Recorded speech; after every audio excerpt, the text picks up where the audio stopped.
योगी इसकी बुद्धि निर्मल में अपना प्रतिमा दिखे करता ईश्वर कल्पना। आलम से जब तक न होगे निराला, निर्मल दास तौलो खुदा से निराला। नमस्कार दोस्तों, मैं अविनाश दास रेशनल कबीर यूट्यूब चैनल में आप सबका हार्दिक स्वागत करता हूं। साथियों, यदि चैनल को सब्सक्राइब नहीं किए हैं तो सब्सक्राइब जरूर करें, शेयर करके अपने सभी ग्रुपों में सभी साथियों तक पहुंचाएं, बेल आइकन को प्रेस करें, ऑल नोटिफिकेशन ऑन करें ताकि हर नया अपडेट आप तक पहुंच सके। लाइक और कमेंट जरूर करें दोस्तों। चैनल को आगे बढ़ाने में आपका सहयोग बहुत ज़रूरी है। आपका सब्सक्राइब करना और साथियों तक पहुंचाना बहुत ज़रूरी है दोस्तों, क्योंकि इस चैनल का उद्देश्य किसी भी जाति, धर्म, संप्रदाय या व्यक्ति विशेष को आहत पहुंचाना नहीं है। इस चैनल का उद्देश्य है जन जन में तार्किक बुद्धि को विकसित करना, वैज्ञानिक सोच को समाज में स्थापित करना और देश दुनिया के उन्नति में अपना भागीदारी सुनिश्चित करना। साथियों, अभी कुछ दिन से मैं सीरीज चला रहा हूँ एक छोटी सी किताब न्यायनामा, जिसके लेखक हैं संत निर्मल साहेब जी। अभी ठीक दूसरी पीढ़ी पहले के संत हैं। आज तो दुनिया में नहीं है दोस्तों, लेकिन उनकी वाणी दुनिया में है। और उस समय शिक्षा का अभाव होने के बावजूद भी ये भी कहा जाता है कि ये संत पढ़े लिखे नहीं थे। यानी साधु समाज में आने के बाद हमारे कबीर पंथ में नियम है, जो नहीं पढ़ा लिखा रहता है उसको अक्षर ज्ञान कराते हैं, इसके बाद पढ़ाते हैं। शिक्षा का बहुत महत्व है दोस्तों। तो उनको जो है अक्षर ज्ञान कराया गया। इसके बाद बताया जाता है कि वो तरह तरह के वेद शास्त्र को, अनेक धर्मों के धर्म ग्रंथों को पढ़ करके जो है एक बहुत बड़े विद्वान हो गए। उन्हीं की एक कविता है दोस्तों, जो मैंने आपके सामने रखी है। योगी इसकी बुद्धि निर्मल में अपना प्रतिमा दिखे करता ईश्वर कल्पना। आलम से जब तक न होगे निराला, निर्मल दास तौलो खुदा से निराला। साथियों, मैं एक स्थिति आपको बताना चाहता हूँ। वैसे अन्य वीडियो में कहीं पर थोड़ा बताया भी हूँ इस बात को, लेकिन इसको समझना बहुत ज़रूरी है। देखा जाता है कि कोई कितना भी बड़ा नास्तिक होगा, ईश्वर को, आत्मा को, परमात्मा को, लोक लोकांतर को, अदृश्य शक्तियों को और जो है तमाम तरह के तंत्र मंत्रों को, लगन मुहूर्तों को, जितने टोना टोटका, जितने अंधविश्वास हैं, वो सबको खारिज कर चुका हो। लेकिन क्या आपको ऐसा लगता है कि ये सबको खारिज किया हुआ जो रेशनल आदमी है, जो एथिस्ट है, जो नास्तिक है, वो भी कभी ईश्वर के भक्ति में लग सकता है? तो साथियों, वो लग सकता है। वो कैसे लगता है वो मैं बता रहा हूँ आज इस किताब के माध्यम से। मैं एक छोटी सी घटना का जिक्र करूँगा, इसके बाद फिर आगे बढ़ूँगा। साथियों, जब मैं 1997 के आसपास से साधना की शुरुआत किया, उस टाइम पर कबीरपंथी परिवार होने के बावजूद भी मेरा प्रेम गीता से और श्री कृष्ण से हो गया। और श्री कृष्ण के भक्ति में इतना लीन हुआ कि जंगल जंगल, झाड़ी झाड़ी, कहाँ कहाँ जो है आम आदमी से दूर, आम सिचुएशन से दूर जा कर के मैं गोपाल जी को रटता था, उनका नाम रटता था, उनको ढूंढता था, उनको पुकारता था। और दोस्तों, कभी कभी शाम के टाइम, कभी कभी सुबह के टाइम बंसी बजाते हुए श्री कृष्ण मेरे पास आते थे और कुछ गुनगुनाते थे और कुछ बातें भी करते थे। जैसी बातें मैं पढ़ता था गीता में, वैसी बातें भी मुझसे करते थे।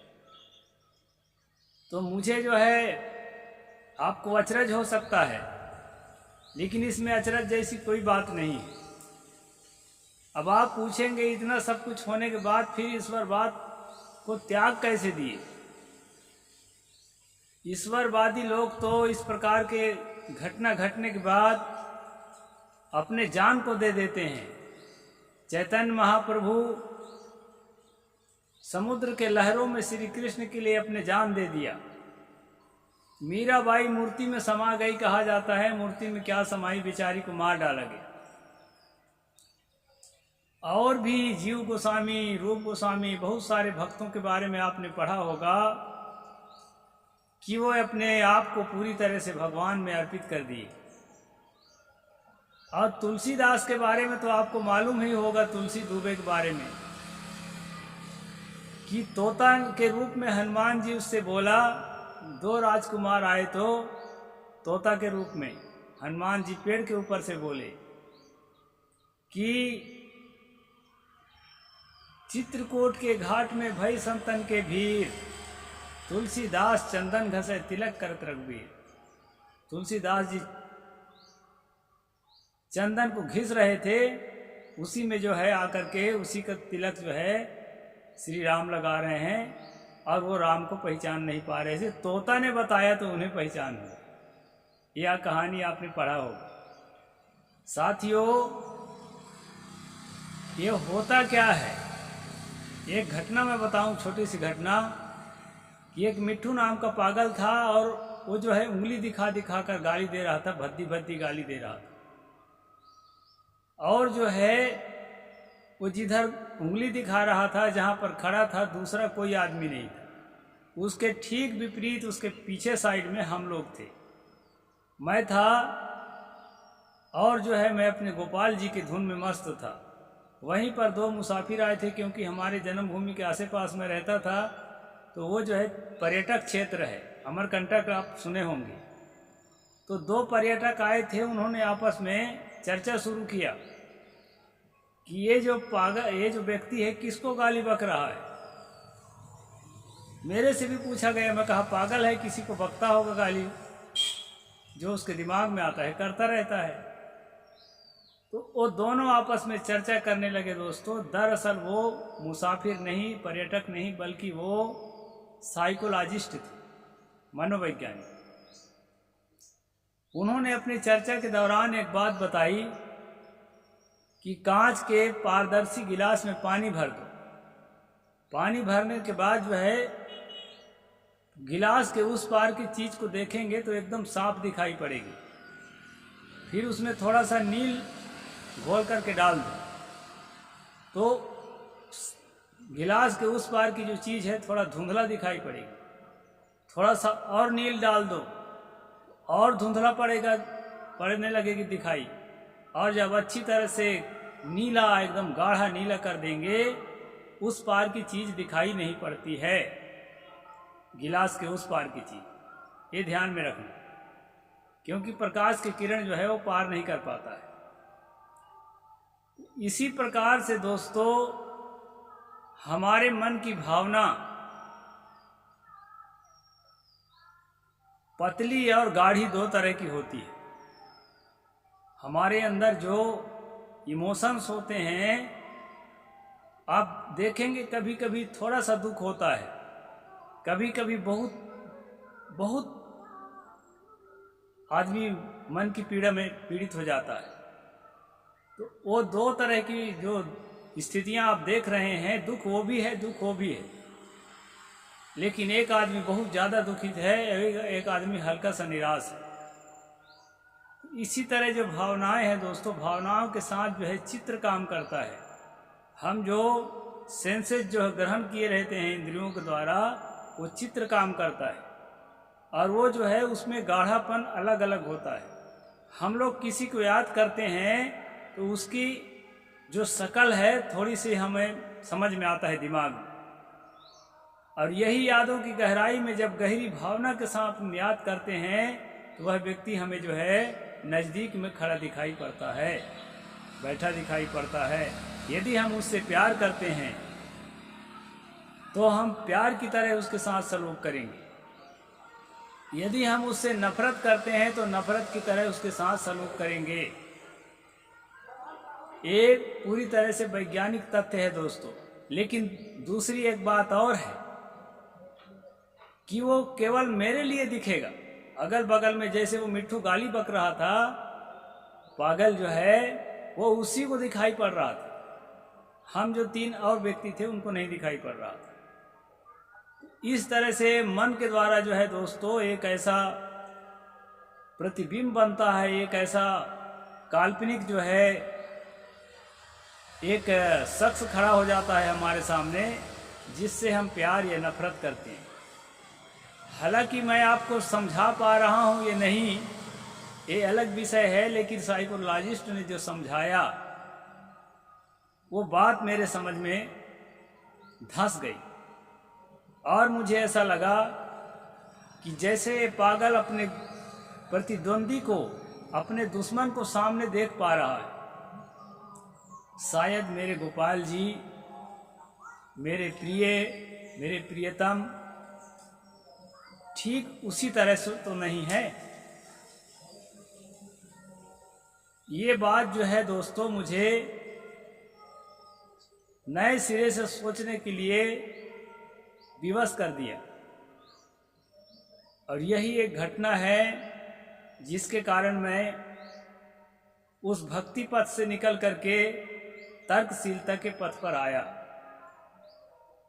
और तर्कशीलता के पथ पर आया, सोच बदली, तब समझ में आया कि मन जो है एक नक्शा बनाता है और वो नक्शा को डबल कोट, ट्रिपल कोट करता है, और धीरे धीरे धीरे धीरे जो है आंखों के सामने सारी चीज़ें गायब हो जाती हैं और वही चीज़ हमें दिखने लगती है जिससे हमको मोहब्बत है, ये जिससे हमें गहरी नफरत है। तो ये जितने लोग हुए, तुलसीदास हुए, मीराबाई हुई, चैतन्य महाप्रभु हुए, और ध्रुव प्रहलाद, क्या क्या नाम लिया जाता है ना, मैंने ये पक्का जान लिया कि सबके सब धोखा खा गए। ऐसा कोई ईश्वर, ऐसा कोई परमात्मा दर्शन नहीं देता, ये मन का भास होता है दोस्तों। मन जो है एक नक्शा बनाकर सामने खड़ा कर लेता है, दूसरा व्यक्ति को वो दिखाई नहीं पड़ेगा, केवल उसी को दिखाई। इसलिए कहते हैं ना कि तुम गहरी साधना ही नहीं की हो, तुमको दर्शन कहाँ से मिलेगा।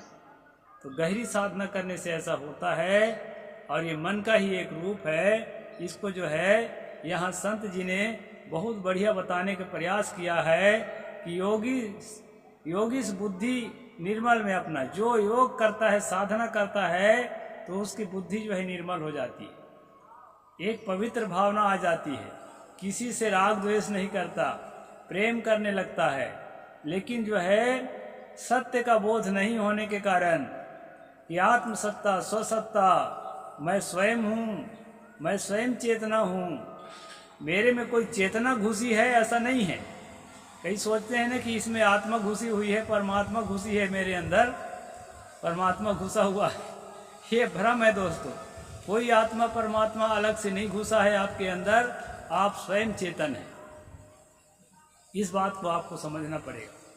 तो यहाँ पर साहिब ने लिखा है कि योगी इसकी बुद्धि निर्मल में अपना, प्रतिमा दिखे करता ईश्वर कल्पना। जब अत्यंत प्रेम में जब विह्वल हो जाता है तो प्रतिमा दिखाई पड़ती है सामने में, और उसी में जो है वो कल्पना करता है कि मैंने ईश्वर का दर्शन पा लिया। और इस तरह से दोस्तों आगे कहते हैं, आलम से जब तक न होगे निराला, निर्मल दास तौलो खुदा से निराला।